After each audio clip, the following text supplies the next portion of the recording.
Live!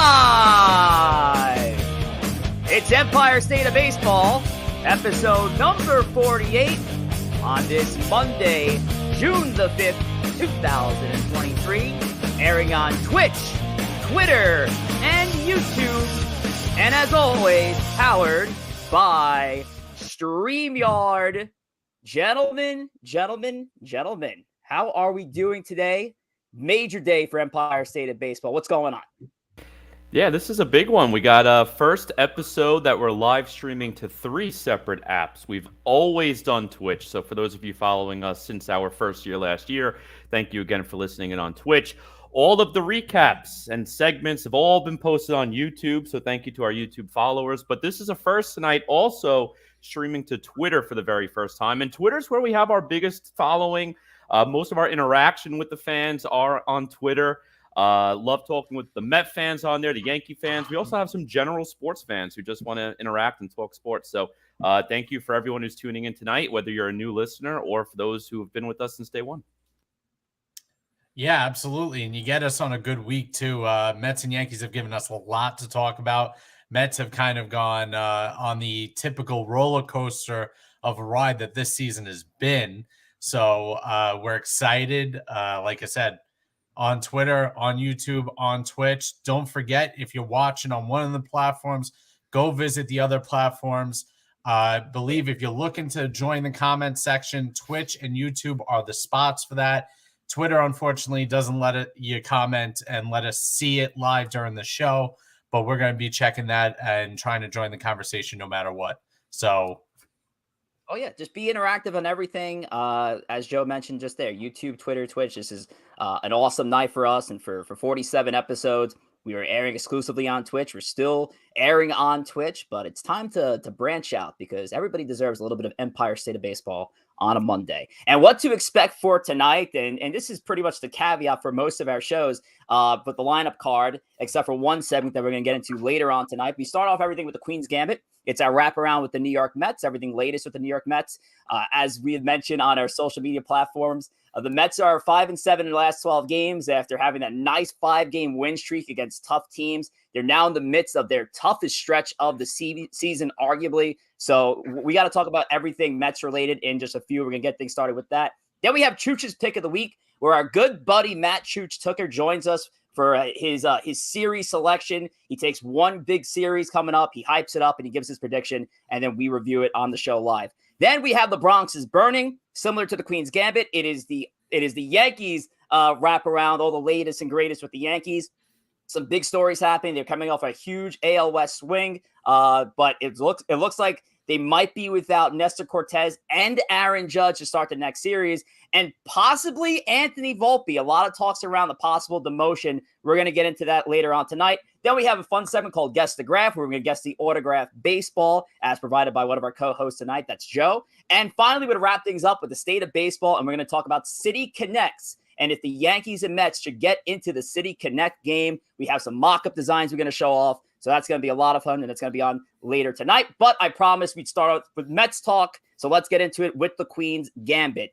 So, Joe, Corey, roller coaster of emotions over the last few weeks. You know, from when we did this show last prior to the Memorial Day weekend, we were feeling good about the Mets. We had big wins, huge comeback. They were looking like the team from last year, all to just go back down to 500 after a sweep of the Toronto Blue Jays. So not a good look for the Mets there. So how you guys feeling, starting with Joe?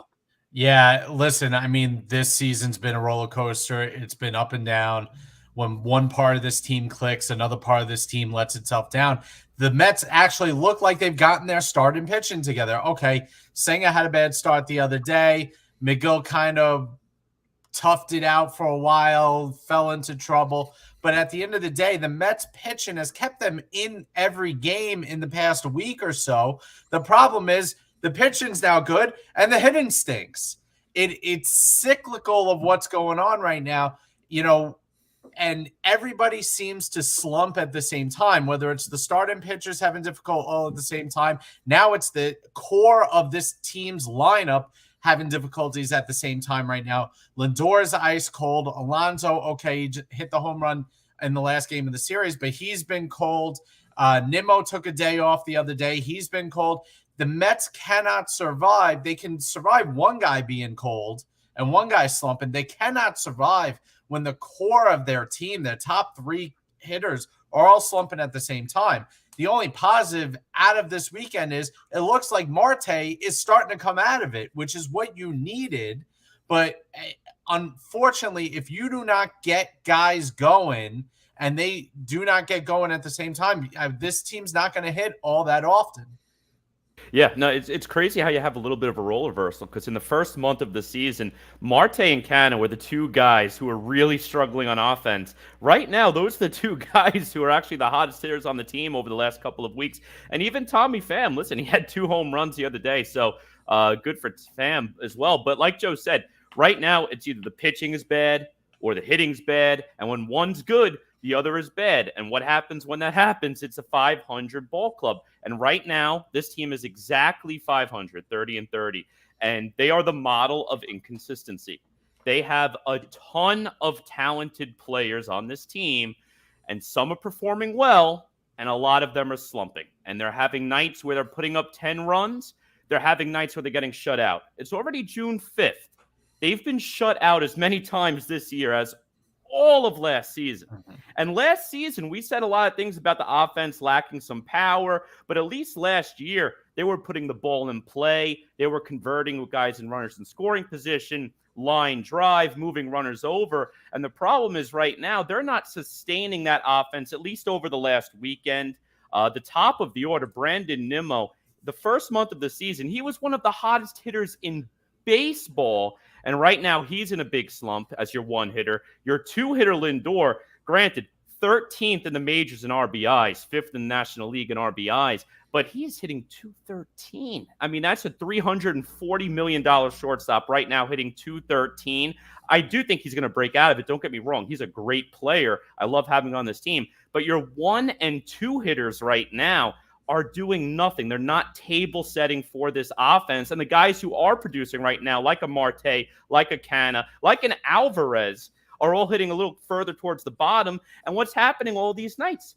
The Mets are going down early. Even the games where the starting pitching is doing well. Look at Verlander on Friday night. Verlander gave up 1 run in 6 innings. The guy pitched awesome. 117 pitches, looked great doing so. But they were down 1-0 in the first inning. And you look at the first inning numbers for the Mets, and this is a problem right now that's a bit frustrating. And this was not an issue last year. It was actually a strength. In the first inning alone, all right, in all of the games we've played to date, 60 games, the Mets have been winning after 1 inning just 5 times, losing after the first inning 21 times, tied 34 times. So more times than not, I mean, you're almost 45% of the time you're losing after the first inning. And regardless of how good your team is, if you're constantly playing from behind, it's a strain on your team night in, night out. And that's something that they really got to turn around. Listen, my biggest problem is if you guys are going to go 500 for the week, could you at least beat the Blue Jays once? I mean, like, honestly, dick move, Mets. Like, just beat them once. They're such an annoying bunch of whiny babies, and I had to watch Vlad get a big hit and then do like 75 celebrations like he just won the WWE title.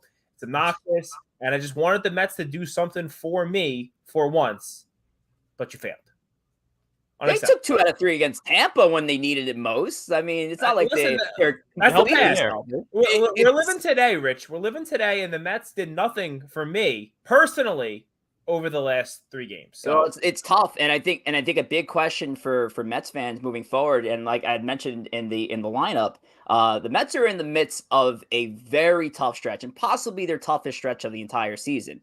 So the Mets just got past the Toronto Blue Jays here, and the Phillies, also a great team. But now you're looking at an upcoming series against the Atlanta Braves starting tomorrow. The Pirates, who were a first-place team for a while. The Yankees for 2. The Cardinals, who are working their way back up. The Astros, the Phillies again. The Brewers, who are a first-place team. This is a tough stretch coming up for the Mets. So what needs to change? What needs to happen for this team to get back into their winning ways against great ball clubs coming up? Yeah, I mean, we just got to get to the point where the team is playing consistent baseball. I mean, right now we're just not playing consistent baseball. I need more consistency in the lineup. I think part of that is I need a more cohesive lineup game in and game out. Vogelback has reached his end here. Nito's gone.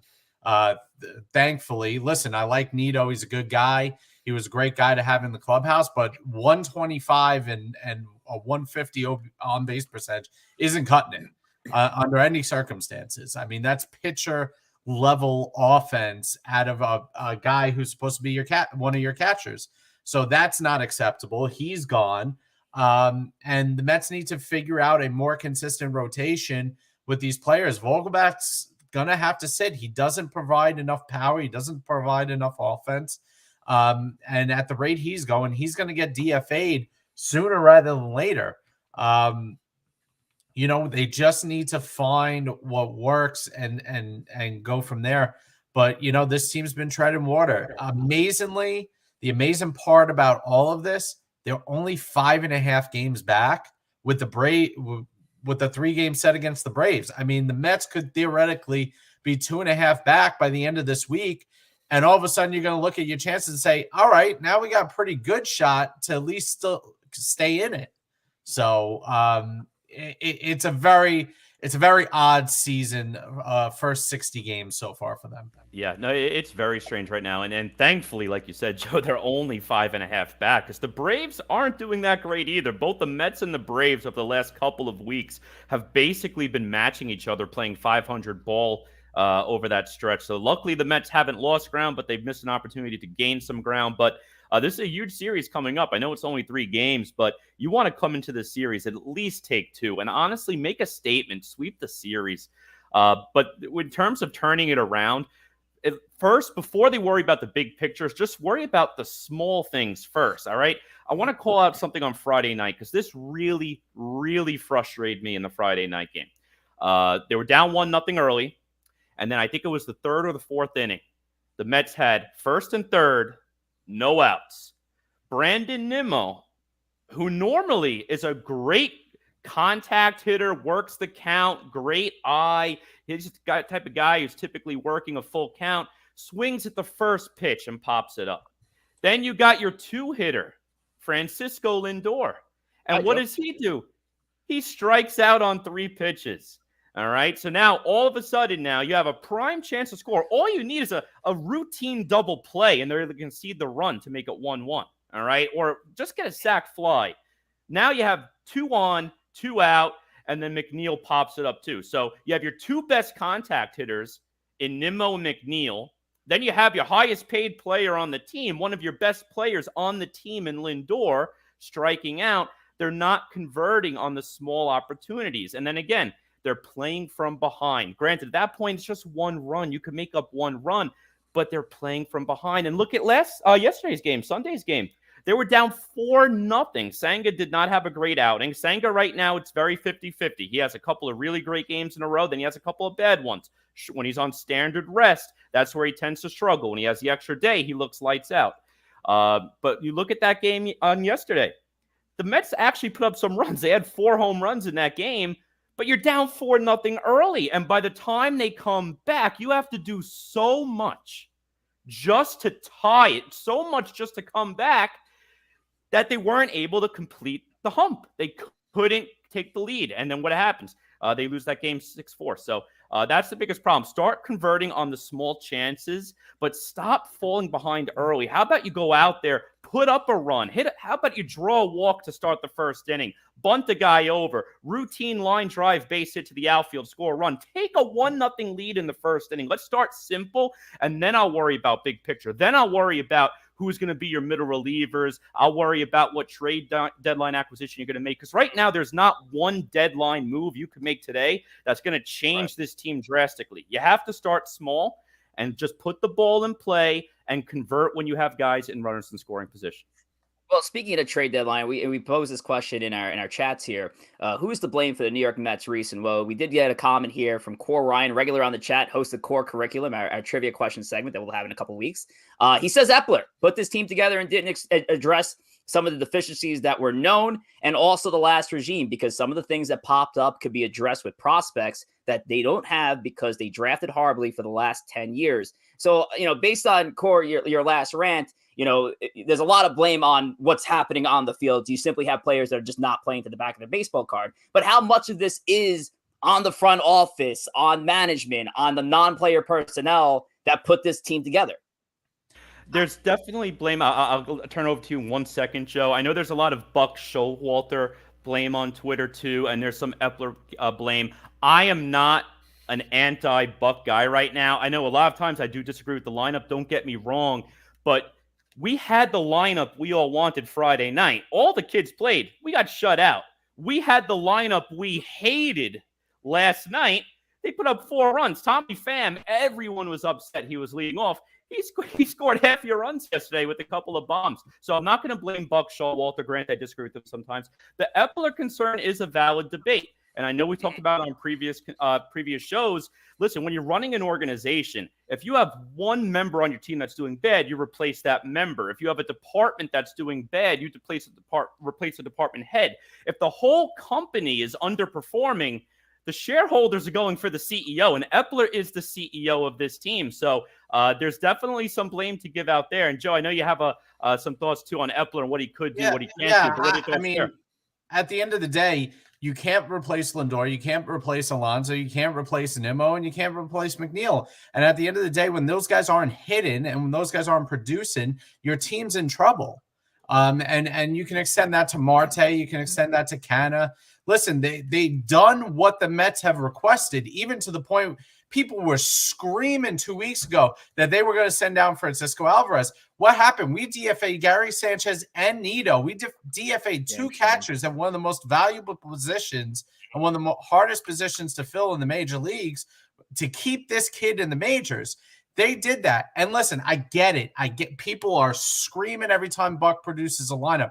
But we got to take pressure off these kids.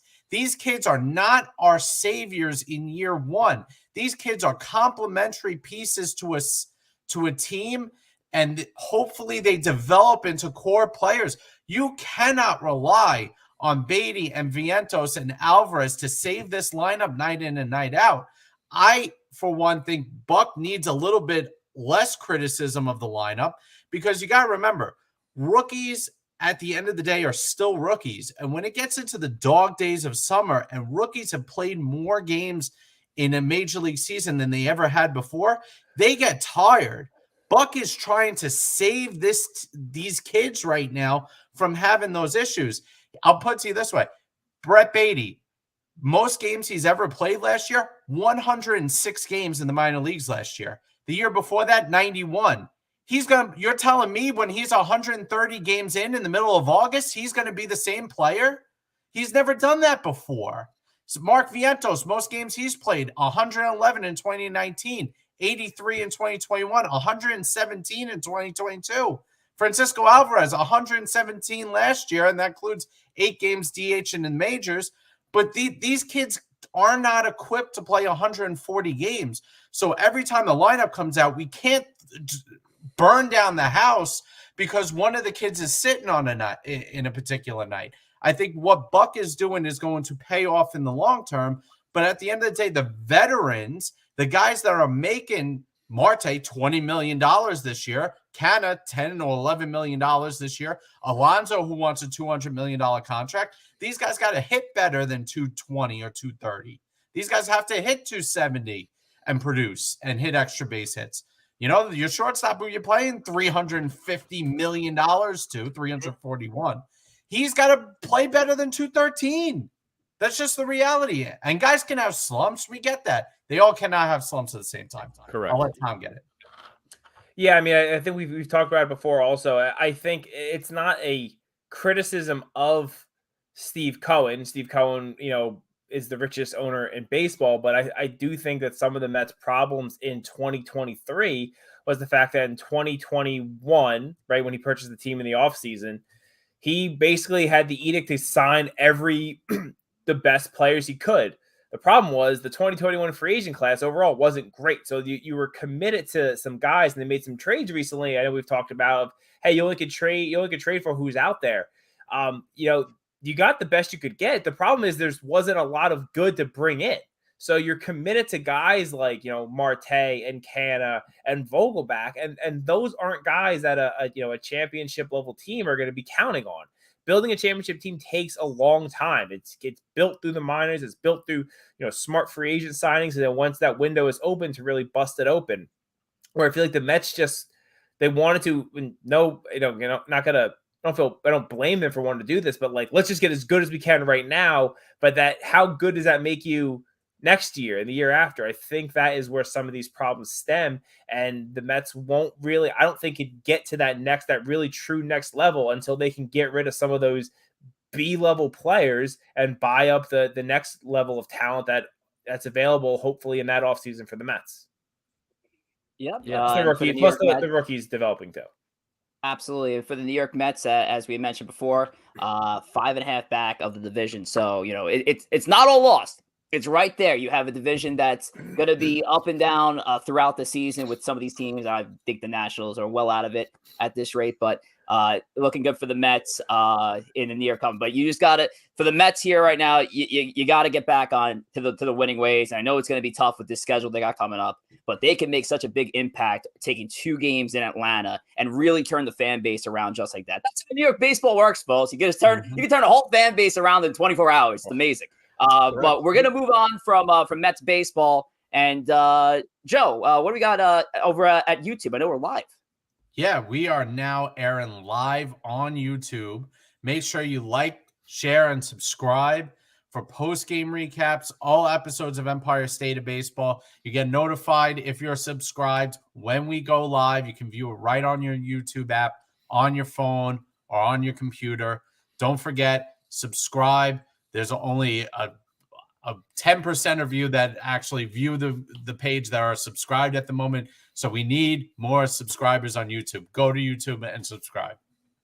Absolutely. Get to check out some of the great archived episodes. One of my favorite bits of this show is last year, back in 2021, Tom and Joe made a bet of how successful the Baltimore Orioles were going to be. And they bet if the Orioles were going to be a 100-loss team or not. Joe took the bet and the bait, because what they put up on the line was that they would wear the opposing team's jersey for an episode of the show. And guess what? The Orioles had one of the best seasons they've had in a while, and Joe wore the Yankees jersey towards the end of last season. You got to check that out on YouTube. It's great. Never been more confident in a bet than I was confident in my O's. So, yeah. No, that was a fun one. That was a fun one. And we frankly, it wasn't even that fun because it was such a blowout. It wasn't it didn't come down to the last week of the season. I just slaughtered poor Joe. No, that bet was over in August at the time. Yep. Also on YouTube, for those of you dialing in, I know on Instagram, for those of you following us on Instagram, we've been hitting up the shorts and the reels game over the last few weeks. So all of our reels created on Instagram will also be available as a YouTube short. So go ahead and check those out. Yes, sir. And on YouTube and even on Instagram too, if you go to our stories, there's a bit called Chooch's Pick of the Week, where our good buddy Matt Chooch Tucker logs in and he gives us his game predictions, his series predictions for the week, and he's got a good one for us this week. So let's tune in now to Chooch's Pick. What's up, BSB crew? Chooch is back with Chooch's Pick of the Week, and this week we have the biggest rivalry in sports, Yankees-Red Sox, starting Friday night. 3-game set coming to an end with Sunday Night Baseball on ESPN. Yankees are going to stay hot, continue to beat down on the Red Sox. They're going to take the series and hopefully move up in the standings. What do you guys got? All right. First. Can we talk what Chooch's setup is here with the leopard chair and the tank top? I mean, he's a Chooch. What do you expect? My God, this is a Chooch setup. This is what you expect from Chooch. I want next week I want him to have an Italian flag crown to really be King Chooch on top of that throne. Man. My God, God bless. If you couldn't tell the majority of the staffs from Staten Island, now you could. That was the epitome right there of Staten Island in a nutshell. But and of course the Staten Island are going with the New York Yankees, of course, on the pick. So I Red Sox, couldn't Yankees, even hear the pick. That everything was so loud about. My eyes were going so many places. I have no idea what he even said. Well, he's got the Yankees over the Red Sox here, 2-1. The Yankees are hosting the Sox this weekend. First time the Yankees and Red Sox are playing this season, which is wild that it just took all the way to June, middle of June to get there. But starting with Corey Fowles, we'll go the opposite here. What do you think of Chooch's pick here? He's got Yanks over the Sox. Are you with the Chooch here?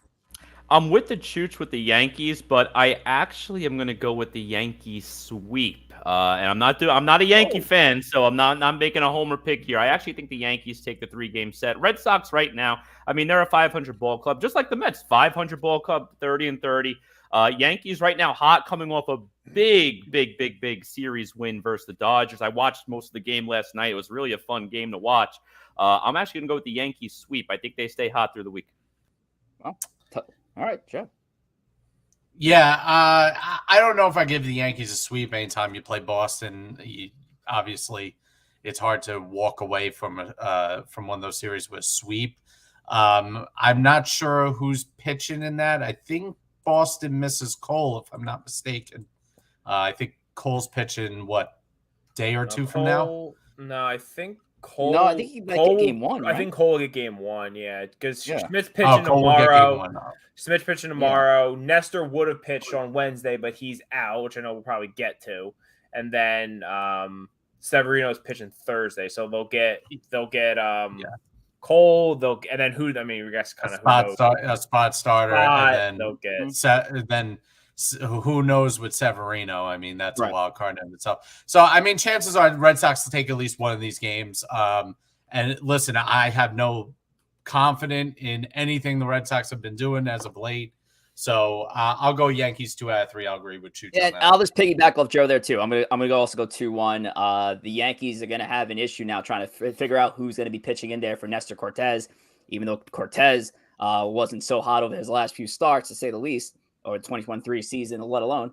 But yeah, I also got Yankees over Sox 2-1. How about you, Tom? What do you got?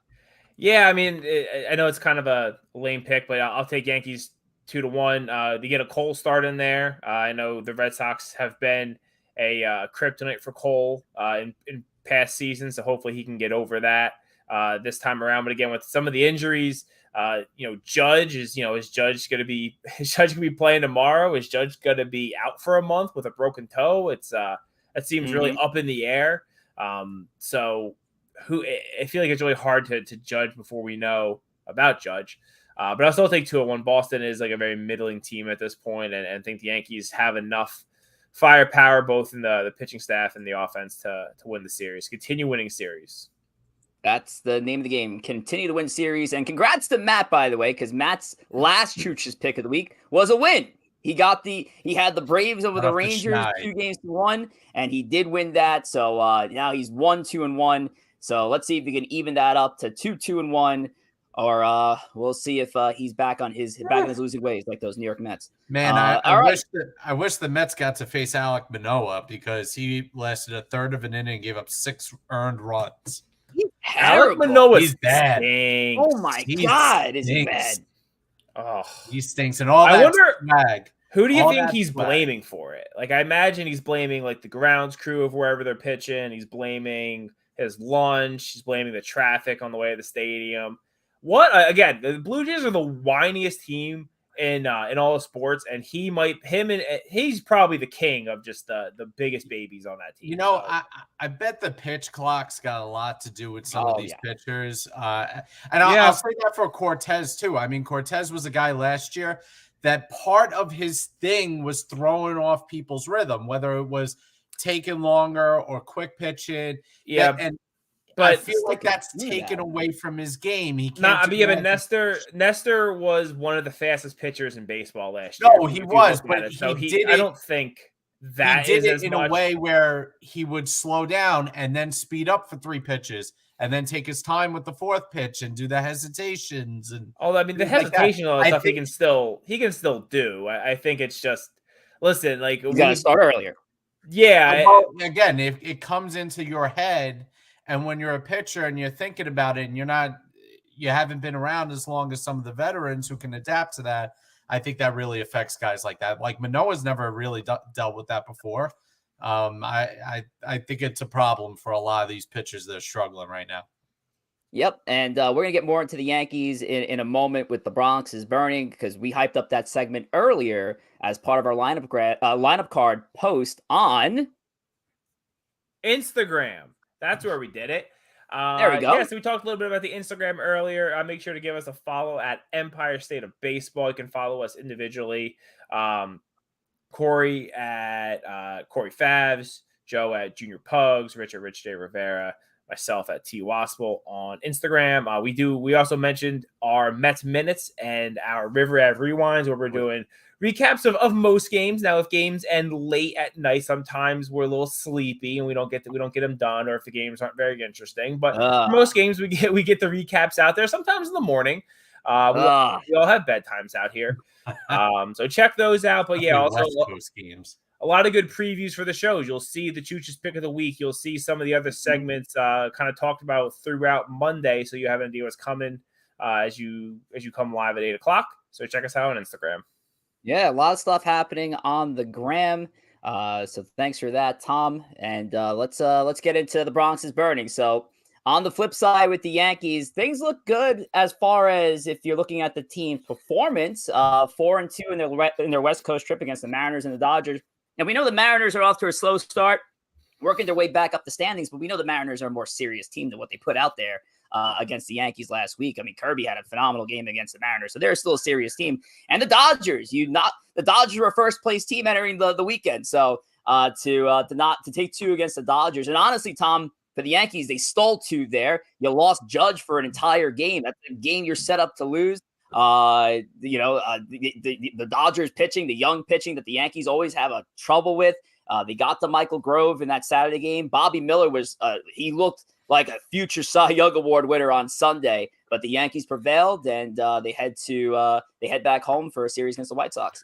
Yeah, I feel like the Yankees just keep playing like they're not playing well, but they keep winning. They keep winning series, and I think that's an important thing if you want to be a successful team throughout the season. Is you're not going to have your A game all year. We saw the Yankees last year start off as good as you could possibly be, and then they really fell off later in the season. Were able to recover. Right now, I feel like they just aren't overall playing well. If you look up and down the lineup card, you look up and down the pitching staff. The starters especially, you're not going to see a lot of things that jump out that make you excited, but they keep winning. So if you keep winning when you're not really playing great and you have a lot of guys hurt, hopefully you get those reinforcements back and you're able to really make a run in the second half. We know Tampa's not going to keep this up, and they've already started to come back down to earth. Tampa is not going to be the greatest team who has ever existed. So that's, they're going to come back to the pack, and the Yankees can be one of the teams to catch them. Yankees have also had, by a lot of different statistics, the hardest schedule this year. And putting together a nice winning record with that is nothing to be ashamed about. And hopefully as the schedule lightens up at some point, they can start sweeping some series and really pad those the winning column. Yeah. You got to like what you're seeing out of Yankee ball. Back to the rant that I did a few weeks ago, and I did mention the record there, but one of the things I mentioned in that is that the Yankees need to go back to that next man up mentality when players went down, and they certainly did that. Over these last few weeks, we saw guys step up that we weren't expecting to step up in big ways. Guys like Jake Bauers, Willie Calhoun, Isaiah Kiner-Falefa, who entering the Dodgers series was the hottest offensive player on the Yankees. And Anthony Volpe's had a couple of moments, and I'll stay right there because one of the biggest topics right now involves the Yankees shortstop Anthony Volpe, and there's been a lot of back and forth on how the Yankees should go about this. Obviously, Volpe right now is at a .193. He's hit 9 home runs, so that's nice for a slugging shortstop. But for somebody who you thought is supposed to be a little bit more dynamic than a few occasional home runs, there are Yankee fans that aren't happy with the production they're getting out of Volpe and want to see him sent down. And you look at AAA, and Oswald Peraza is absolutely tearing it up down there. It's hard to ignore. So Tom, obviously, I'm going to get to you in a moment, but I want to toss it to Joe here.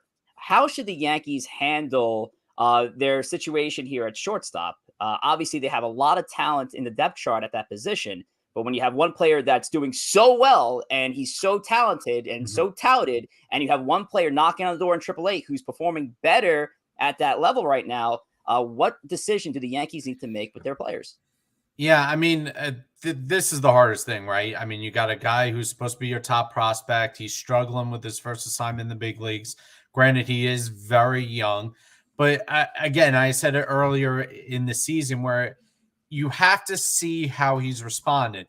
You know, there was about a week or two where I said, I'm like, you know what? Maybe it's time to send. You know, his defense was starting to suffer a little bit. You could see it was starting to get to him. He hit the home run the other day. That kind of took a little bit of an edge off, I think. But he was really kind of getting to the point where you thought maybe, all right, he was starting to take the offensive woes with him onto the field. And when you get to that point as a young 21-year-old player where you're just overmatched at the plate and then you bring that on into the field, that as a team and as an organization, you do not want to see that long term. That is something that you can fix. That's something that a hot streak in AAA will fix. And you can get back to it in a few months after you spend some time in the minors. I think the Yankees have to take the approach of that and just continue to monitor him. And again, if he brings it out and it gets really bad, if he drops below, I think if he drops down less than 180 again, I think you got to start to consider making a move. And it's not that he's not going to be your top prospect. It's not that he doesn't have a future with the Yankees. It's that he is young. We've seen this with multiple players. I mean, look at Jared Kelenic, for example, in Seattle. I mean, it has taken him, 2.5 years to find his groove and become a productive major league player. So it doesn't happen at the same time for all these guys. They do have a suitable replacement for him. I think you give it till the All-Star break. But, at the end of the day, you have to do what's best for this team right now because you're in a pennant race. And your starting shortstop has to be a productive player in a pennant race. And I think with Peraza there, with him having a hot streak in AAA, it's definitely in consideration. And I would not think it would be an egregious move if the trigger was pulled. And there's nothing that pains me more, possibly in this world, than agreeing with Joe. But honestly, I don't know if sending him down is the right move, but I don't think sending him down is this like egregious. How could you do this to him? Again, he is young. Joe, thanks for just ripping off my Kelenic comparison that we did pre-show. So appreciate that. But we'll go to Jordan Walker too. He was, another top prospect for the Cardinals this year. Got sent down after a few games, and then he's back up now. I don't think sending Volpe down would just absolutely destroy him. And frankly, if sending him down, Tom, that was an odd send down for the Cardinals. I think it Walker was in the 270s. He was, but he was defensively not doing well, which Anthony Volpe defensively has not looked great. And he was supposed to be a better defender than what he is showing. And maybe he is bringing some of what he's doing at the plate back onto the field with the glove. And I'm blanking now because I'm thinking of Jordan Walker. But no, I don't think, listen, if you think sending Volpe down is going to destroy his confidence, Anthony Volpe would never be a long-time Yankee, because if that would crush him, how is he's not going to be able to handle anything else that happens in the majors. Peraza has been good in the minors. The problem the Yankees have, they still have this, they have so many middle infielders. They have basically 4 middle infielders for 2 spots, and they're just kind of letting it shake itself out. And that's becoming a problem when Peraza is hitting and Volpe is not. I know he's on pace for a lot of homers and stolen bases, but they're so streaky. It feels like or not streaky. He'll hit a homer and then he'll not get a hit for another 10 at bats. It's frustrating. So I come in and I have a soft spot for Volpe. For a lot of our new audience members that are joining us, one of my side gigs, I do work with the Somerset Patriots as their on-field host. And last year I was around Volpe a lot. And loved his attitude, loved seeing him play. He was clearly the best player on the field every single time out. So I have a soft spot there. But when you look at where the Yankees are at with their injuries and all the hell they went through, especially over the beginning of the season. This team is in third place, 6.5 back at Tampa Bay. They've played clearly better ball over the last 2 months. Is Volpe, the shortstop, not hitting that great, batting ninth, really hurting the Yankees? Is that causing too much havoc in the standings? I don't think so. I don't think so. So why wouldn't you just have him develop on the major league level? I really, truly feel if this guy gets sent down, you're going to stunt his development. You're going to shake his confidence. If that shakes his confidence, he'll never make it. Organization. Okay, so I'm not necessarily comparing these two players, but it's a similar situation. Was IKF the reason the Yankees weren't winning last year when he was playing shortstop and he wasn't hitting? No. Was IKF, did he have the easiest answer to solve that problem? Yes. And the answer was Peraza. Now, Anthony Volpe and IKF are not the same player, right? Volpe, I do believe, is going to turn out to be a great major league player. He is still young, but if he's not performing, they can't just keep him up. They can't just keep him up. Is he hurting the team, Tom? I don't think he's hurting the team. I'll tell you what. I think he's defensively. He absolutely is hurting the team defensively. I don't think he's hurting the team. He's playing so bad in the field right now. Well, I'll tell you what. I mean, Volpe did have that huge home run last night, give you a little insurance in that game versus the Dodgers. Yeah. But here's my thing with Volpe, too. I mean, granted, you can make the case with Peraza. Peraza is the better defensive shortstop of the two kids, and Peraza's red hot right now in the minor leagues. But, I mean, Peraza did have a brief stint in the majors this year, and it's not like he was killing it. He was a lot worse than Volpe, because at least Volpe's hitting for power. I saw Pars in the chat here mention he's on pace for a 25-40 season, roughly, with home runs and stolen bases. You definitely take that as a rookie shortstop. But I want to call out, too, I mean, you look at the backup. I mean, when Peraza was in the majors, I mean, he was hitting in the 180s. Every Yankee fan, for the most part, was screaming to get IKF out of the starting lineup. Volpe's now your starting shortstop. So do I think it's going to hurt his development if he goes down to the minors? Not really. But I don't think it's like you have a clear cut, yeah, this is the guy we want to play at shortstop over our top prospect in the organization.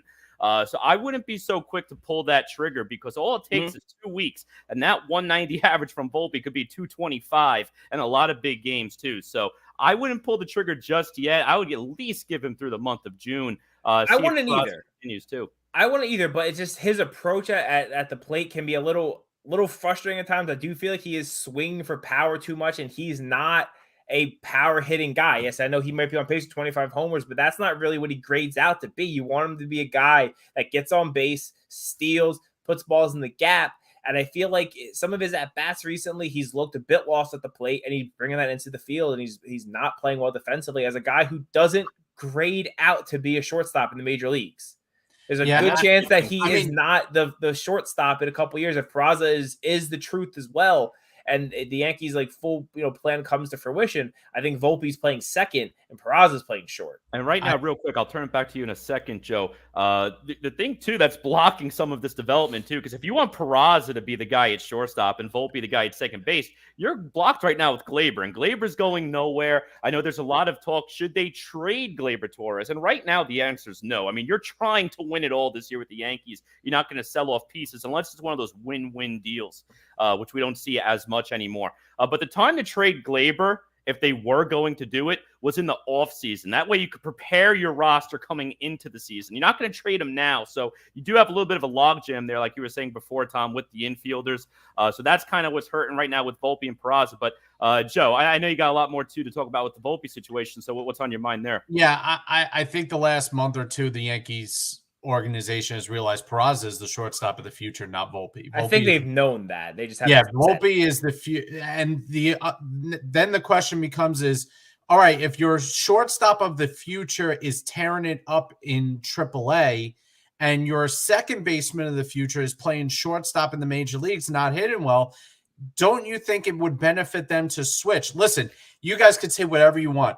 Torres is not going to be on this team next year, period, end of story. They are not going to pay him close to $20 million if they think their future is in two other players in the middle of the field. That's just the facts. The Yankees are not going to do it. He's gone. They're not going to trade him in at the deadline unless they can get something in the form of a corner outfielder where it would be a positional switch because the Yankees outfield situation is dreadful right now. And God forbid Judge goes down for a long period of time. That makes it even worse. But there is a legitimate case that Peraza hits his way into stealing the shortstop spot from Volpe now and going forward. Can you make a case for both to be on the roster and have regular playing time? No, not enough at bats. Not without a major. You're talking DFA and Donaldson, which they're not going to do. They've already said they're not going to do that, or trading Glaber. And you're not going to trade Glaber for. Listen, if it's one thing if Volpe was batting 260 and was better than Glaber, and you also had Peraza just completely on fire in the minors, you could get to the deadline and say, okay, you know what? Glaber's not hitting enough to keep these two down. Let me get another asset for Glaber and let's roll with the kids. But that's not the case. If Volpe was giving you a reason to basically exile Glaber, you'd have a case for that. But at the moment, I don't think there's another move you can. Obviously, Rizzo's not going anywhere. DJ's not going anywhere. And IKF is playing every position. I mean, he's a good utility guy on your team. He's a good utility guy, IKF. And I know you've mentioned Rich too. Is there a path to play both? And I think this is where the big difference is between the scream for playing the kids with the Mets versus the Yankees. For the Mets, you could make the argument that path to playing the three kids is available every day if you do move on from Vogelbach and make Vientos your primary DH. There are also days you could sneak Beatty in left field and Vientos at third base. For the Yankees, it's a little harder because, I mean, like we were saying before, a little bit of a logjam with those infielders. They already said, like, you know, we just mentioned Donaldson's not going anywhere. You got LeMahieu under contract. Glaber right now is not getting benched. So Glaber's the best player out of all of them right now. That's the thing. So you're stuck, and they're not going to move Glaber. I know there's a lot of debate on Twitter. I see it every now and then. What are they going to do with Glaber? What are they going to do with Glaber? They are not going to trade Glaber right now. You're trying to win now. You want the best talent on your team. You're not going to trade off a guy to create a spot for a rookie, which could be an unknown. I'll end on this, and I'm gonna toss it to Corey for our Twitch spot next segment. But for Anthony Volpe, he had a big game yesterday, off day today, back at the stadium, hopefully coming in with some momentum. You got to think there might be just a small piece of him in the back of his mind knowing that Oswald Peraza is doing what he's doing in AAA. And now you're back to that spring training mentality of I am fighting for my job. And listen, at the end of the day, I want to see Volpe up here in the major league level as long as possible. I want to see him develop here. If this does get to a point, going back to Tom's original point, if it does get to a point where it's affecting every aspect of his game and the Yankees are losing because of it, then you have to make the move. All righty, Corey, Twitch, it's the original way to listen in on our show. Obviously, now we're opening up to more streams, but tell us more about Twitch. Yeah, Twitch. If you want to download the Twitch app on your phone, subscribe to Empire State of Baseball. You will get a notification every time we go live. Again, we go live every Monday at 8 p.m. Eastern. And sometimes throughout the year, we do go live on different days. We do have the occasional Tuesday or Wednesday show throughout the season. If special news breaks, big acquisition, whatever it might be, we might jump on for 15 minutes just to quickly chat. So download that Twitch app, subscribe to Empire State of Baseball, and enable notifications. That is the easiest way to know that we are going live. You can also find the link in our link tree. If you go to our Twitter and Instagram bios, you will see the link tree, which has not only our Twitch link, but all of our links, Instagram, YouTube, everything you want is on that link tree. So please go ahead, download and subscribe. Empire State of Baseball. Link tree. It used to be back in the day, you just give the business card out, have all the links that you have to type in and punch in yourself. Now you got a link tree, you click a link. It's beautiful. I love technology. You're gonna drop the link tree now in the jar for a free sandwich at your local restaurant. Drop it in the old karate box when you want to go sign up for Tiger Schulman's. Exactly. All righty. Let's go to ESB Games, one of my favorite segments here on the show. Why it's my favorite? Because I'm in the lead here on the host standings. I have 6 points here in our gaming segments. Joe and Tom tied at 3. Corey trying to make his way up here. Now, Joe, you have our Guess the Graph today. Yes, sir. So let's see what you pulled up here for us. Without telling us, of course. JD Davis. No. Joe Puglisi. No. You would pick an autograph that this looks like Joe Pug. Just saying. This is this player actually, I believe, was relevant in Hopefully. discussions in the last few weeks. Relevant in discussion in the last few weeks. Talk about everybody. Yeah. And of course, I believe sorry, Tom, no longer plays. No longer plays. No longer plays. We also have non-host standings as well. Riff 0302 from Twitch. Get off the comments. No. Hide those comments, boys. Yep. No comments here. No comments here. I do see. I saw Jacob DeGrom. So I did see one of those in the chat. No, too easy. Technically, he isn't also playing either. So. No, true. Well, I believe this player is unofficially or semi-officially retired. Oh, that means he's definitely playing somewhere.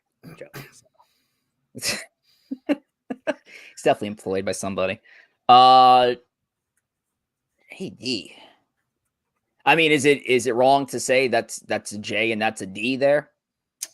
You got the D right. Travis, it's not Travis Darn now. He's definitely still playing. I will say when I looked up this person's autograph, the first letter made no sense. Now, this is I'm assuming is this a player with history with one of our local teams, or correct? Okay, but either formerly played for those teams and might be out of the game altogether. Mm-hmm.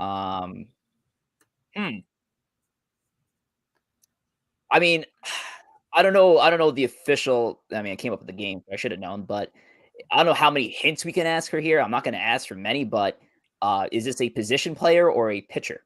It is a position player. Okay. Position and that's all. Player. Because if Joe stumps us all here, then Joe's going to get the point on the host side, and whatever happens in the chat happens in the chat. No one wants that. All right, well, it's definitely a D. Maybe the first is a Y. Like it's got that could be that cursive Y look to it. Could be like a A. Oh my goodness, I don't know. It's a cool looking J. It's what it is. I don't care if it's not supposed to be a J. It's a cool looking J. Yeah. I can tell you it's definitely not a J, and I do not know why they write their name like this. Why they?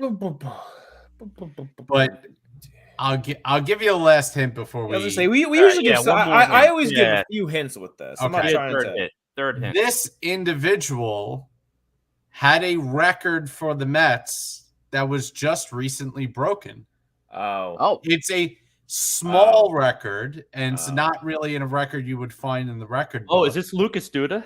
Yes, it is. Lucas Duda. There it is. I know Alonso broke the home run. Alonso broke the home run. I was thinking most home runs at Citi Field in Mets history. I was about to say, like, whoever the guy, I know who Lucas Duda is, but I was like, it's. I kept thinking JD Davis. Like, it's still not JD Davis, but like I was thinking JD because that looked like I thought that first list was a J. I think we all did. Right. JD Davis was a good guess. Just excellent. So Corey's in it, man. Now Corey tied it up here. We got 3 tied for second. We're back. I'm still just chilling, looking back. And no correct guesses in the chat. Jacob DeGrom, Chris Davis, James Connor's definitely got that one wrong. But guess the grab. That's a fun one. Good stuff, Joe. That was a good one. Lucas Duda. Yeah. Now, was that a ball that you acquired over time, or is that just a? No. I know because the record was in the discussion that was a good one. And actually, when I was looking through his autographs, most of his autographs from his major league time had his number on the ball. So that was actually an autograph from his time in the minor leagues. Okay. And I thought the number would be too obvious. They usually do the opposite. When they get to the show, they stop putting the number. So it's interesting. Well, there you go. So Lucas Duda is the correct answer. Good stuff. Corey Fabs, we're climbing right back into the standings. And now let's get to Twitter. And obviously, big day for our Twitter here, which is growing every day. We're up to over 1,900 followers. By next show, we'll probably be at 2K. Who knows? But make sure to give us a follow and love at ESB Podcast, at G Gory for Corey, at JR Pugs for Joe, at T Waspel for Tom, and at Rich J. Rivera for your boy. And of course, we're streaming live on Twitter now. So thank you all for joining us on Twitter. Corey, how's Twitter looking over there? We're getting some good feedback out of our faithful. Yeah, we've had some viewers popping in and out throughout the night, various viewers throughout the evening. So again, thank you all of our Twitter family out there for both the Mets and Yankees, or just general baseball, for tuning in on Twitter. We got some chats going on within our comments, just some general banter between people. So, but thank you again for the interaction, and looking forward to continue doing this with all of you. Fantastic. Keep us followed there at ESB Podcast for the latest. You also break all the news regarding the show and any changes happening. All righty, let's finish things up with our State of Baseball segment. This is our big segment for the night. We're going to talk MLB City Connect. And this is an idea brought by our fellow Thomas here. A great idea here for discussion, because the City Connect is the newest sensation in baseball when it comes to just jersey sales. And since 2021, 19 teams have unveiled the City Connect jerseys. The Pittsburgh Pirates will join that group of 19 in a couple of weeks' time. So that always begs the question. Every time a City Connect jersey is unveiled, then we know a Met or Yankee jersey is not involved in that discussion. But what would it look like if the Yankees or Mets were to have their own City Connect jerseys? Now, before we get there, I'll start here with Corey. What's your overall feeling about City Connect? Do you think this is a cool aspect that MLB and Nike partnered on? I like the idea, but for the most part, I don't like the actual product. There are a couple of jerseys out there which I do think look all right. More than not, though, I dislike the jerseys. I'm a little bit of a traditionalist when it comes to sports, especially on the baseball side of the house. So I tend to like sticking somewhat to your standard scheme. But some of these jerseys aren't bad, though. I mean, you got the full list here, and thank you for pulling it up, Rich. I mean, some of them are just way too crazy. Like, I really hate, for example, the Rangers one. I don't like that one at all. And there's a couple of here that are good. I actually don't mind the White Sox with the South Side. I know Colorado is a fan favorite with a lot of people. The Cincinnati one's a fan favorite with a lot of people. So the fans, I think, generally do like it. I personally am not the biggest fan. I wouldn't mind if they wore them once in a blue moon. Maybe they do like a big, if every team was going to have it in baseball, I actually think it would be pretty cool. Maybe you make a week out of it where every team across baseball is wearing the City Connect jerseys. That would be kind of interesting. But for the most part, though, I do not like most of these jerseys. Yeah, I mean, I think you're right. There's some that are hit or miss. I actually really like the Miami ones. I think that's got a cool flair to it. I think sometimes people are venturing a little too. I hate the San Diego ones. I don't care what anybody says. The San Diego ones are god awful. Look like came out of a highlighter convention. They're San Diego though. I know. I hate the Giants one. Joe's boring. I actually like Washington. I like Colorado's. The Dodgers basically did nothing with theirs, so I can't give them any credit. I like the Braves because it's a little throwbacky, even though it's kind of boring. I like the Astros. I think the Astros hit it on the head, where it's kind of got that cool theme to it, that historic aspect of it. But I think what we want to try and do is, because the Mets and Yankees are going to get one in the next year or two, I think we want to take a shot here at showing what we envisioned, at least for the first time, what the jerseys could look like. So I think Rich has them up, and we'll start with what? We'll start with the Mets one. Yeah, let's go with those Mets ones. And Corey and Joe did a great job of coming up with the concept for the City Connect. And let me tell you guys something real quick. I hope you guys don't know that we're not experts in graphic design. There's a lot of even squares and rectangles here, and some a little bit of a 98 Microsoft Paint job going on. But listen, we do the best we can here. But let's talk about this New York Metropolitans jersey. Yeah, I mean, with the New York one, again, we were talking a little bit before, a little bit traditionalist, me and Joe, when it comes to the game of baseball, so we didn't want to stray too far from the norm. We were actually thinking of doing a black jersey, but the actual New York City colors are blue, orange, and white. So figured, you know what, let's just keep with a blue one, then that's the actual New York City color scheme. The biggest change right off the rip, you can see instead of the Mets across the front, we're going with the full name Metropolitans, because the actual full name for the Mets is the Metropolitans. Metropolitans, it's a city. specifically means it's a city. So what better way for a city connect than to use your full name, which basically means large-scale city and metropolitan. So easiest way to do it there. When it comes to Flushing, unfortunately, the first things that come to mind for myself and Joe outside of Mets baseball is probably tennis and chop shops in LaGuardia Airport. So not too much to go off to, but trying to keep that city theme in mind and also running with the Mets and Flushing here. Trying to give a bit of a subway vibe. Give a lot of shout outs to the 7 train. So you see the Mets Willets Point strip going across the bottom of the jersey there. Doing a little bit of a throwback using the Shea Stadium one. We didn't go with the modern one. Figured do a little bit of the throwback. I know Shea Stadium was a staple in Queens. So a little bit of a throwback there.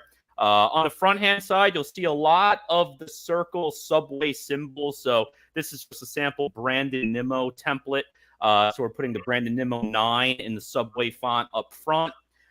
We also have the Mets logo and a subway logo on the sleeve as well. The other sleeve, the right-hand sleeve, has the actual 7 line as well as the Mets Willis Point Shea Stadium banner. So trying to keep it somewhat traditional, kept the New York City colors of blue, orange, and white, which just happens to be the Mets' alternate color as well with the jerseys, Metropolitans, and subway theme.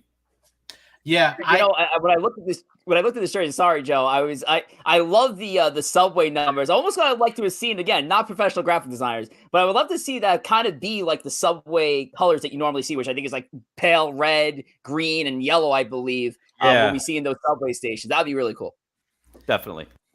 Yeah, I actually think one thing that the Mets could do, and I think that is kind of in the back of their mind. Remember when they hosted the All-Star game, they came out with those orange All-Star game jerseys. I could see if we inverse the colors and went with an all orange with blue trim. The Mets have done that in the past. They've done that for spring training uniforms. So I can kind of see them going with that. But I like the idea. I would also have that subway number, that circle 9 on the back as well, and have it a big circle 9 like that. So I think that's maybe a way we could spice it up. Again, we weren't graphic designers on this, so but just looking at it that way, I thought that would be cool. But not bad for a first attempt at this. What I think is what I like, and I like the City Connectors. I know we kind of got off the larger topic of them. I think they're fun. I like different alternate jerseys in all sports. I think kids like them. I think a lot of ways sometimes kids get into sports is a cool looking jersey of what looks cool to them, and what a 30, 40, or 50-year-old thinks is cool is different than what a 10-year-old thinks. So I love the idea of let's have some fun with this, and that's why even some of the Connect jerseys that people don't like. If we're also talking about what they're actually the point of them is to connect to the city, I do enjoy the Boston jersey. Makes sense. Like I know people like to hate on it, but like it is the Boston flag, like that. They originally were for the marathon. It makes sense. The Texas Rangers one, if you read about what all those logos, what they come from in different teams, it makes sense. When you're the Reds and you're just like, we're gonna make a black jersey. Yeah, it looks cool, but it's like you just made a black jersey. So I like the idea of the City Connect actually connecting to the city or the region of what you play, which I think is a good segue into what Rich and I have been talking about for the Yankees, which I'm sure he's going to pull up in a second here. Oh yeah, and there it is. This is our Bronx City Connect jersey, and now I just want to start off with this. I don't vouch for the use of graffiti and defacing buildings and doing illegal stuff with the anarchy behavior of some individuals that like using graffiti. But there was a time, and there still is a time, where graffiti was used and a paid for job for people to spruce up some older looking buildings, and that's what you saw in the 1980s, where there was a boom in graffiti art that was kind of born in Philly, but in New York was really making headway in the Bronx. And there are multiple exhibits in the Bronx, including the Bronx Graffiti Art Gallery. There's almost a legend in graffiti based in the Bronx in Henry Chalfant.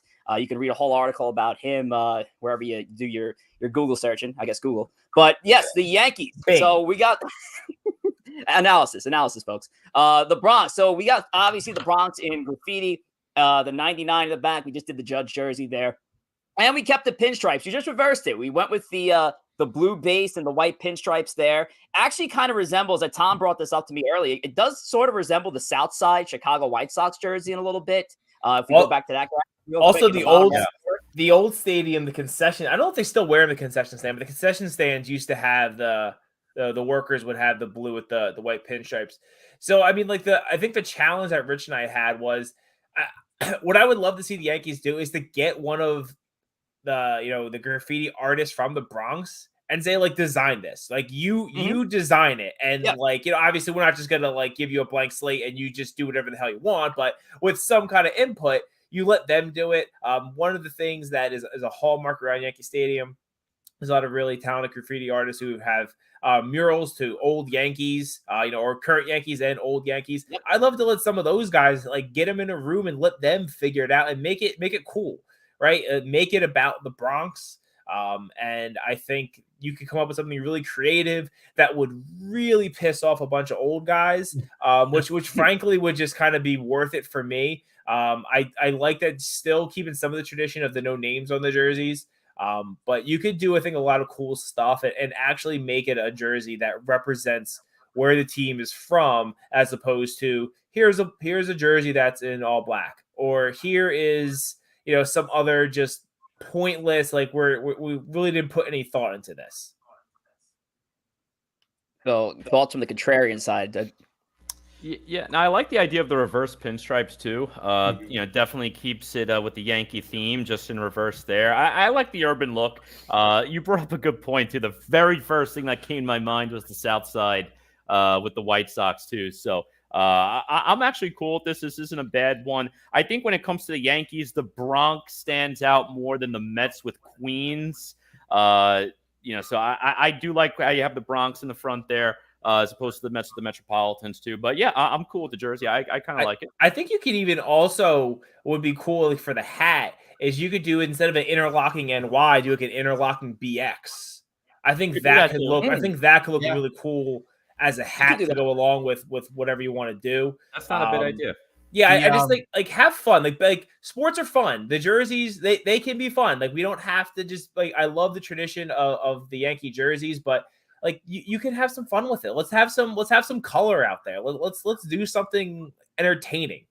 I think those Men's League softball worthy. I think those would sell like hotcakes. Oh, I would absolutely buy one. That would 100% be a huge sales number. The question is, I just think the Yankees are too stuffy to do something. I'm just that's the big problem. I'm just like, I'm really thinking they're gonna like end up doing the old like Highlander jerseys, which is like the big NI, and like they're like, it's our history, and it's like, yes, but this is, I don't know. Like, you're doing this for the younger generation. Like, that is who you're trying to excite. You're not trying to excite 55-year-old white guys. Like, that's not the target for this. Let's make something fun that kids will like. Or Tom, they just put Judge and Cheetah print and call it the Bronx Zoo. Looking like just have the that's what you should just come out and just like the tanks and just like cheetah tanks. Bader would rock it, unbelievable. Everybody wears a different animal. We got zebras, tigers. And the Chooch could design that one based on the getup he had earlier tonight. You know what the Mets could do? I just thought of this. They could put like the World's Fair globe on there. Yeah, that's not a bad idea either, because that's the one that Queens call out. Something crazy. If you didn't want to do the 7 train, you do the globe on the side. Yeah. Or like the spaceships from Men in Black. Yeah, no, it's not a bad idea. What I would also like to do too, I know with the Circle Mets logo, you have the bridge and the skyline in the background. Again, not graphic designer, so this would have took me about like a season to do. But I would like the bridge maybe in the background, like the Metropolitans written through like an orange bridge. That would have been cool too. But again, there's a lot of ways both teams could go with this. A lot of good options here, and these are just our suggestions. And if you have any feedback, whether it's strong praise or strong criticism or just your own suggestions, definitely let us know in the chats, whether here or on Twitter, and let us know. And you do have a background in Adobe Photoshop and are 10 times as professional as we are doing this. Try to spruce these up for us and make these look good, or do your own version and just send it to us via ESP Podcast on Twitter or Empire State of Baseball on Instagram. We'd like to see your City Connects as well, and kind of listen in on your ideas as well. But really cool stuff. Great job, everybody who designed these jerseys, and for the great ideas as well. So we're gonna We're going to move on to our thank yous as we always do. And before we get there, just a reminder, next week we'll be back here Monday, June 12th, 8 p.m. Eastern time for our next episode of Empire State of Baseball, number 49, which means we're about to hit episode number 50 really soon. So that's going to be a big episode in a couple of weeks' time. So make sure to tune in for that. We are trying to get a big guest for that. So episode 50. I can't believe it's already here. But until then, let's send off our fans to next week. Thomas? Yeah, come back next week. I love it. The Yankees aren't playing any Monday in June, right? No, it's listen. Not a The single Yankees, Monday in June. the Yankees really tried to schedule it just to kind of get the ESB boot So nice. bump for the squad here. So now that we're streaming to so many different platforms, if you're a Yankee fan, tell other Yankee fans you're not watching the Yankees for the next 3 weeks on a Monday. So tune in and just hear dumb things that Joe says that I'll yell at him for. I love it. Yeah. Thank you to all the new listeners that discovered us on Twitter and YouTube. And glad you guys could join. Hopefully you see it next few weeks. You join in more and more, get comfortable joining in the discussion. We'd love to have you. And we'd love for any new listeners that want to come and discover our ESB family. Yep. No, I echo those exact words too. Thank you to all our new listeners and followers today, especially those on Twitter. Love interacting with you. It's been a fun month or so as we've boosted up the follower count. So thank you again. 2,000 this week. Thanks to everybody.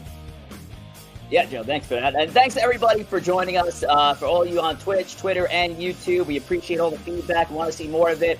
We love interacting with all of you guys and gals here on Empire State of Baseball. We'll be back here next Monday, of course. But until then, enjoy the rest of the week. Let's go Yankees. Let's go Mets. And